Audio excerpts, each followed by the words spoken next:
My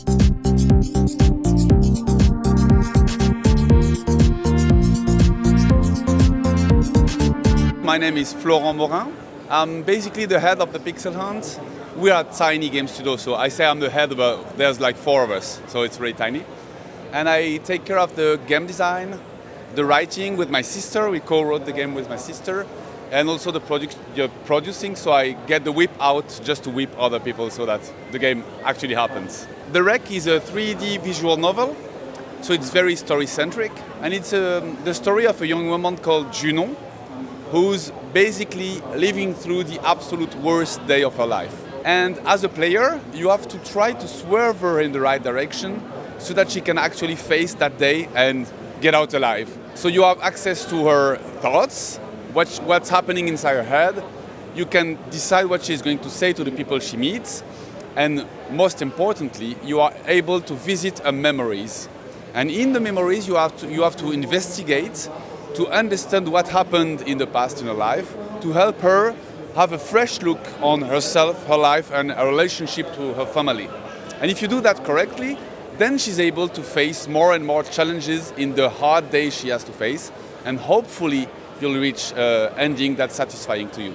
A rather interesting theme, and I think it's rather unique. Is there any backstory on how you developed that story? Or first, the Pixel Hunt is a game studio that focuses on what we call reality-inspired games. So we really want all our games to talk about the real world. Our first game was called Bury Me, My Love, and it was the story of a Syrian refugee who tried to reach Europe. So almost news-related. And this one is a little bit more philosophical, more about what it means to be happy, what it means to be alive, what it means to love someone.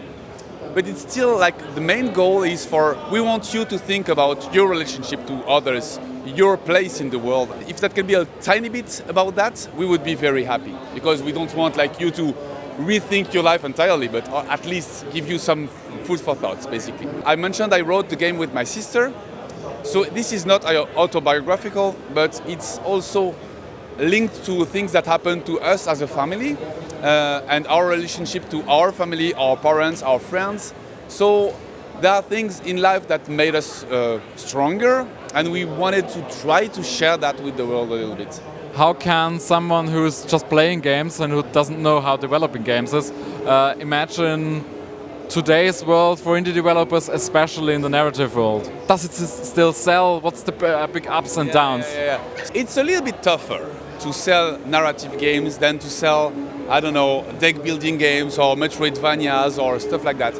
Because there are several reasons, but one is if you watch a stream of a narrative game, then you know the gist of it, you know the heart of it. So why would you buy it and why would you play it yourself if you saw someone else play it? And also, if you want to make a game that tells a story that's compelling, it has to be divisive. Some people will really like it a lot, and other people will not like it at all. Some people play the game for 30 seconds. They see it's in a hospital, lots of text, talking about someone who's sick. Okay, it's not for me. But that's exactly the reason why other people really love it. But the thing for a developer means that you cut yourself from a whole part of the potential market. But to me, it's the only way to make something that is truly memorable. And I think with Bury Me, My Love, that's exactly what happened. Some people said, oh, playing the game about a Syrian refugee, no, it's not for me. I want to play games for escapism, and lots of people thought that. But the people who really wanted to play it, most of them, they really enjoyed it. So I prefer to think about making a game in trying to make something that is truly memorable for the people who like it than trying to sell as many copies as possible. Well, don't talk to my accountant about that, but that's my point of view, at least. But that's a good point of view, because I think telling unique stories is a thing which video games can do really good. Yes. And also which might be the point of how can I support a video game developer? How can I support a studio? Because, well, they make unique games. Is it that? I think you're right, and I think that it's always a question of why you do the things you do, you know? Because some people say, oh, you make super narrative games. Some of them are almost linear. They could be a novel or they could be a movie, so they are not real games. And of course, I disagree with that, because there are ways to engage the players, with little details that you could only find in games. For instance, the main story of the rec will be mainly the same for everyone, but the way you engage with the memories, the way you explore them, the little choices you make that give you little details that you would not have seen if you didn't make that choice, all of this is really specific to games. So that's enough for me. I don't want to add quick time events or like a fake gameplay so that it looks more like a normal game. I just think that it could not be done as a movie or as any other art form. I want to explore what games can do and what games can be, and linear narrative games are definitely a part of that. Another example of that is South of the Circle. It was a very compelling game, and some people say, oh yes, but you only click buttons and you do almost nothing. Yes, but the experience you get of walking in the snow and pondering how to react to things, this is unique to games.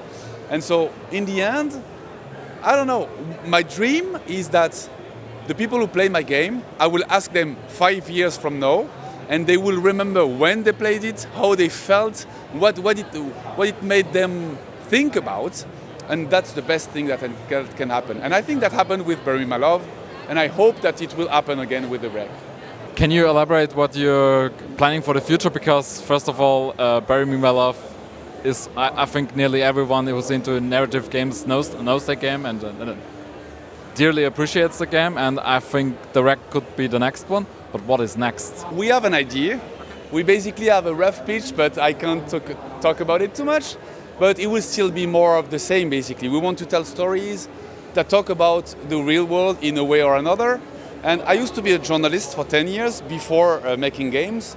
So I guess that shows. I guess in all the games that we work on, there's always this desire to be in our moment, in our times, and talk about things that people can relate to today.